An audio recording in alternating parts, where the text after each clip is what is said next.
Bueno, mire, vamos por la otra pandemia que tenemos. Vecinos y alcaldes solicitan al gobierno un aumento del contingente policial y acciones concretas contra la delincuencia que remece al país durante las primeras semanas de enero. Balaceras, encerronas, homicidios han marcado jornada a jornada los últimos días. ¿Qué se debe hacer para enfrentar esta crisis de seguridad? Queremos conversar sobre precisamente la visión que tienen los alcaldes y alcaldesas que están ahí en el día a día en los distintos barrios que sufren obviamente con todos estos delitos. Y saludamos entonces a la alcaldesa de Peñalolén, Carolina Leitao, quien gentilmente está con nosotros. Alcaldesa, ¿cómo estás? Buenos días. Buenos días, alcaldesa. Hola, buenos días, José Luis, Priscila, ¿cómo están? Aquí preocupados igual que todo el mundo, porque la verdad es que ya nadie se siente muy seguro en la calle, ni en sus casas, ni en ninguna parte, porque lo que estamos viendo en el último tiempo ya escapa a toda lógica, desde un secuestro con homicidio en Iquique hasta balaceras en lugares abiertamente públicos, digamos, y centrales, digamos, a vista y paciencia de todo el mundo y a plena luz del día. Yo me imagino que ustedes ya están más que preocupados, digamos, ¿no? Absolutamente, José Luis, porque esto tiene que ver también con visibilizar un fenómeno que hasta hace mucho tiempo ocurriendo en las poblaciones y en algunos territorios. Y lo que está pasando hoy día es que esto se está extendiendo a lugares más visibles y en el fondo donde otras personas tienen acceso a situaciones delictuales complejas, pero que hace mucho tiempo están pasando en algunos lugares. Claro. Yo siempre decía que hay muchas familias que viven toque de queda de manera permanente hace mucho tiempo, de que no quieren salir tarde, de que sus lugares son inseguros donde están. Y eso es lo que venimos a decir nosotros en el fondo, que hoy día que se ha visibilizado este tema es poder actuar de manera oportuna con acciones que hay que planificar, además y hay que sentarse a planificarlas en conjunto. Alcaldesa, ¿cuál es el diagnóstico que tienen ustedes? Porque la verdad es que es una realidad que viven distintas comunas, muy similar.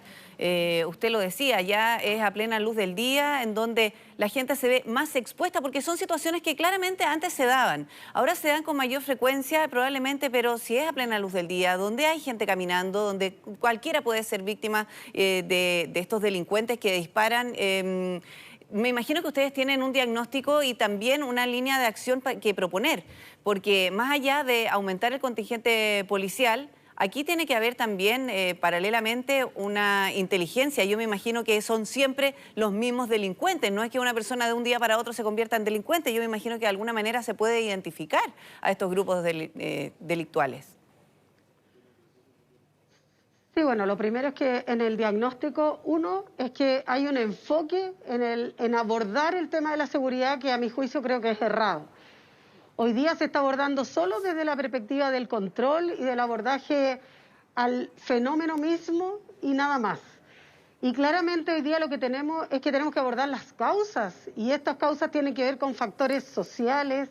Cuando hablamos de niños y jóvenes, que ha aumentado la presencia de niños y jóvenes en la comisión de delitos, es porque no estamos abordando esta carrera delictual en la cual están entrando los adultos que los están metiendo en este sistema, y además los factores de riesgo que son todos iguales: deserción escolar, violencia intrafamiliar, consumo problemático de alcohol y droga, negligencia parental. Entonces, son factores comunes a los cuales hay que dirigirse de manera inmediata. Aquí hay programas basados en evidencia que efectivamente se pueden abordar. Lo segundo es mayor presencia de armas y mayor violencia en las acciones, o sea, menor temor finalmente de los delincuentes a enfrentarse o a utilizar armas.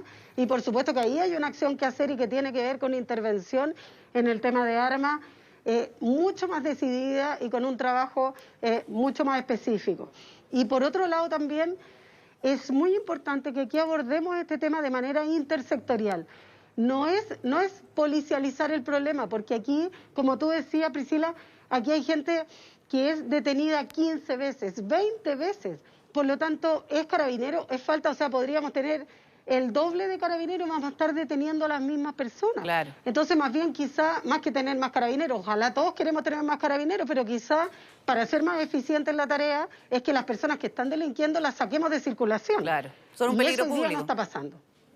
No, eso no está pasando. Veíamos el caso, ayer lo veíamos, ¿no es cierto?, de un joven de 24 y una persona y otro de 30, que en conjunto tenían algo así como 134 detenciones por robo, por hurto, por qué sé yo, un montón de cosas así.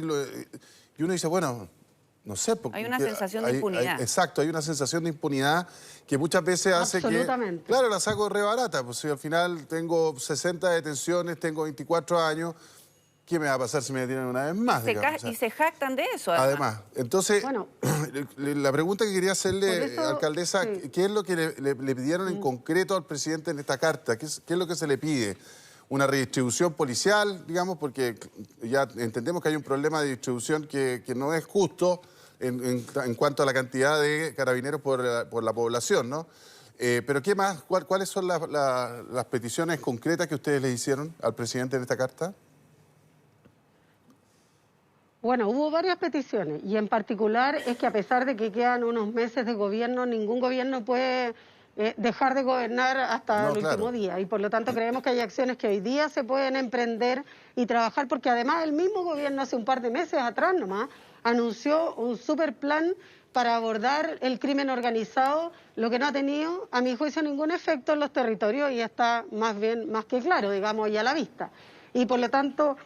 el trabajar este tema con los alcaldes, con quienes estamos en el territorio, pero también con otros actores, como tú decías, o sea, aquí hay nudos críticos que resolver y que por supuesto no están solo en manos de nosotros. Lo segundo que solicitamos también es la revisión de la redistribución de las policías en los territorios, como tú dices, porque efectivamente es tremendamente inequitativa y probablemente los factores que se consideran hoy día creo que están desactualizados en relación a que tanto el Estado, nosotros también los municipios tenemos que garantizar un derecho humano a las personas, que es el vivir en un medio ambiente libre de violencia y de delincuencia.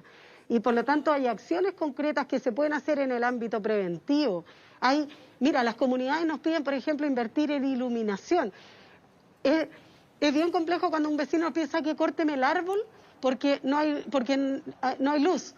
Entonces le digo, no, es al revés, tendremos que poner luminarias peatonales, pero no vamos a sacar los pocos árboles que nos dan el oxígeno en nuestra ciudad para poder iluminar. A eso me refiero cuando hay cosas concretas, sencillas, pero que eso requiere recursos. Nosotros los municipios se nos ha reducido durante este gobierno los presupuestos para invertir en prevención y en seguridad. Y eso es una realidad, un hecho objetivo concreto. ¿Y usted cree que eso pasa solo por el Ejecutivo? Porque si hablamos de personas que están libres con tantas detenciones, ahí hay otro poder, el judicial. Y por otra parte, también endurecer las penas. No avanza tampoco la ley de control de armas en el Parlamento. Entonces, probablemente no solamente la solicitud tenga que ir enfocado al gobierno. Aquí hay muchos más que pueden hacer algo. Sí, pero... Sí, Priscila, pero lo que ocurre aquí es que el liderazgo es muy importante en este tipo de situaciones y cuando alguien convoca a los actores y los hace parte de las soluciones. Aquí el gobierno anunció un plan para enfrentar el crimen organizado, donde hizo una pauta de prensa, donde dijo un montón de cosas que iban a pasar y donde los alcaldes no tuvimos ninguna participación. Entonces, cuando hoy día yo veo en qué consiste el plan, digo, este plan no va a resultar.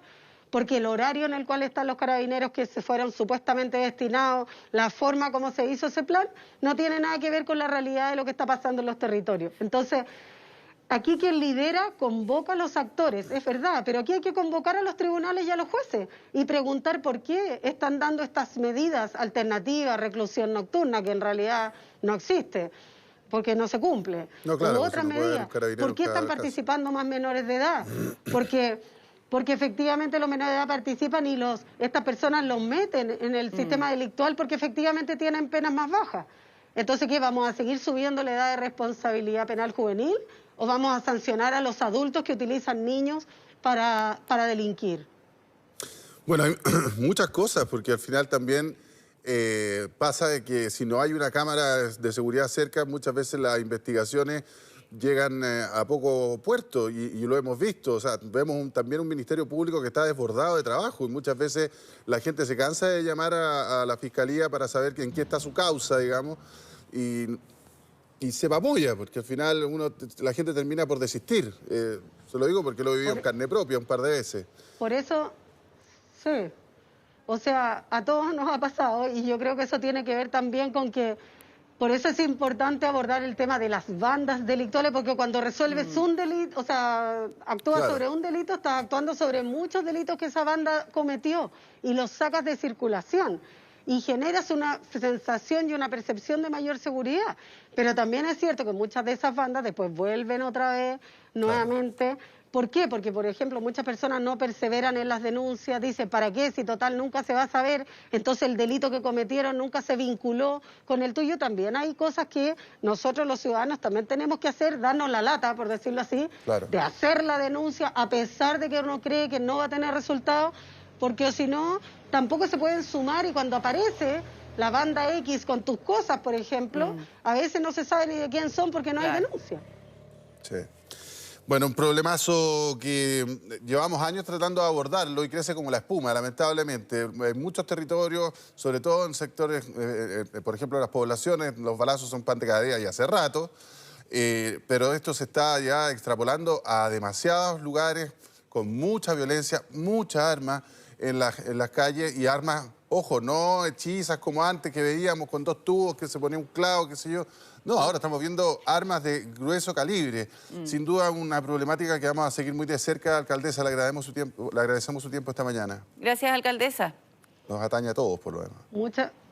Muchas gracias a ustedes, muchas gracias. Y lo que yo planteo aquí es un acuerdo transversal por la violencia y la seguridad, que es lo que debiéramos hacer y sentarnos a ver en específico las tareas que hay que emprender. Menos efectivo, más efectividad. Bueno, y en eso las conversaciones con los propios alcaldes es fundamental. Que esté muy bien, alcaldesa. Buenos días. Gracias, alcaldesa.